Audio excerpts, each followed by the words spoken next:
الرحیم السلام علیکم ورحمۃ اللہ وبرکاتہ۔ ایسا وظیفہ کہ حفاظت کے لیے فرشتے نازل ہو جائیں۔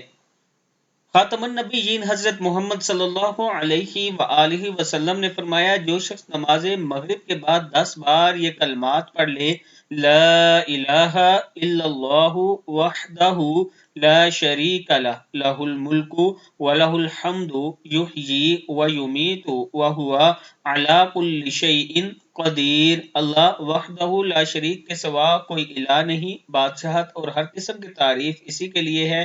وہی زندہ کرتا ہے اور وہی مارتا ہے اور وہ ہر چیز پر قادر ہے۔ اللہ تعالیٰ صبح تک اس کی حفاظت کے لیے مسلح فرشتے بھیجتے ہیں جو شیطان سے اس کی حفاظت کرتے ہیں۔ اس کے لیے ان کلمات کے عوض اجر و ثواب کا باعث بننے والی 10 نیکیاں لکھ دی جاتی ہیں اور اس کی 10 مہلک بیماریاں مٹا دی جاتی ہیں۔ اللہ تعالیٰ ہم سب کو اس پر عمل کرنے کی توفیق عطا فرمائے۔